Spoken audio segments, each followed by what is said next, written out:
Welcome back at the half, the PAC Sports Halftime Show. Sitting to my right is the men's head basketball coach, Mark Christner.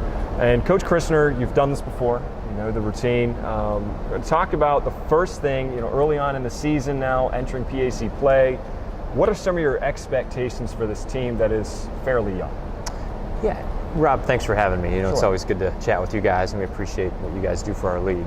I think for our group this year, the mix of young and old is kind of a theme recurring from a year ago.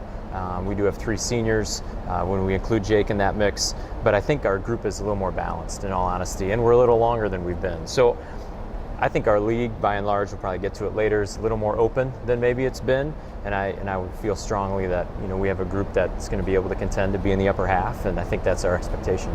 And last year, you had the fantastic play of John Knabb, who really made a positive impact for your team since he got in, and 1,000-point scorer. You also had Kendall Page, who saw minutes his freshman year. You had Marcus Wallace, who transferred, who just recently graduated, and then you had Big Mike as well. Yep. So you had those guys come in. They played some significant minutes. Obviously, John Knabb making a big impact on your team offensively.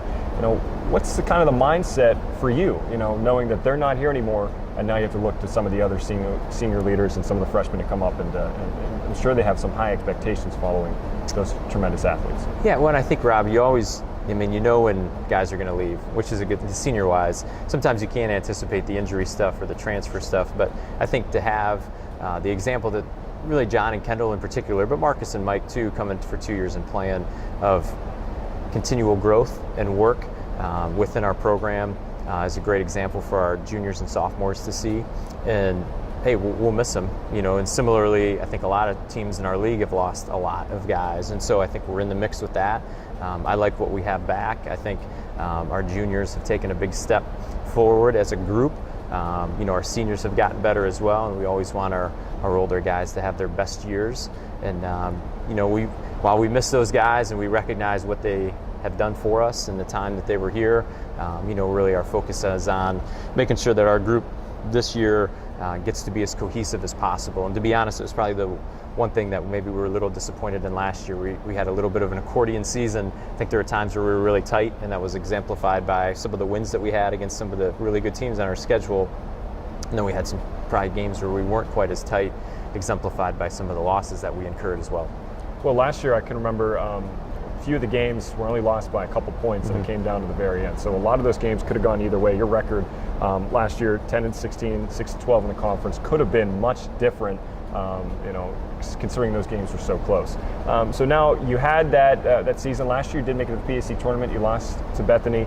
Now coming into this year, how do you take that next step to get past the first round, to do a little bit better in the PAC? How do you get to that ultimate goal of reaching the PAC championship? I think that's a great question. For us, I think it's about competitiveness and resiliency, and we have to be consistent. And I think we want to be a group that continues to grow throughout the course of the year, and we'll take these first few games in our conference as a little marker of where we're at, and then we want to continue to get better. I thought that we played some of our best basketball over Christmas break in early January last year, and then we went into a lull, and then at the end of the year I thought we played pretty well again, save maybe our game at W&J, the second to last game of the year.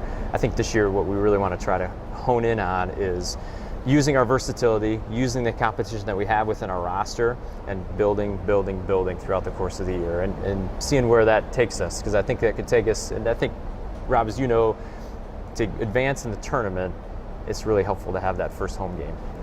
And when you go play on the road as a 7 seed or as a 6 seed or as an 8 seed, man, that's really tough to advance. And so I think you want to be in the upper half, you want to have an opportunity to play at home, and then you work from there.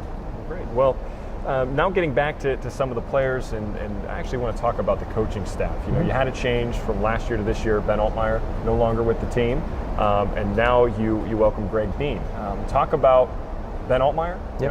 How he kind of influenced your program years past, and what Greg Bean is going to bring to the table this year. Sure. We'll start with Ben, because Ben was a part of the group that was here when I was hired, and there were 7 kind of juniors at the time when I was hired, and those guys went through the first 2 years of winning 6 games and 5 games, and Ben in particular suffered some injury stuff my first year.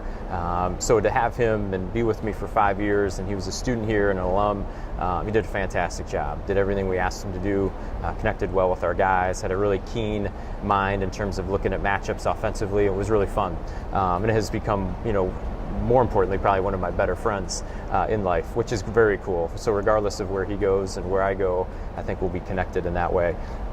Coach Bean brings some experience of being at Medaille for 3 years. We actually recruited Jake Daugherty and Sam Peter when Coach was the head coach at Red Bank Valley High School. Okay. And so that's how we started the relationship. So it was 4 years ago or so.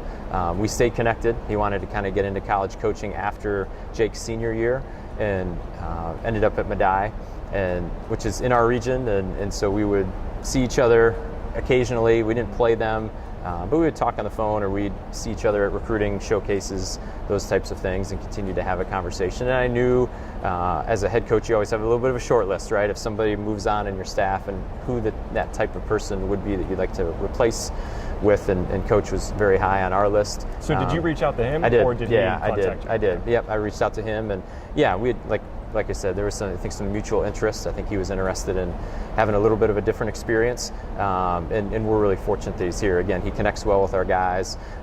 He has an urgency and an intensity about him that's a really good thing, and it complements, I think, what we do really, really well. Well, you mentioned Jake Daugherty, really talented football player, decided to play basketball this year.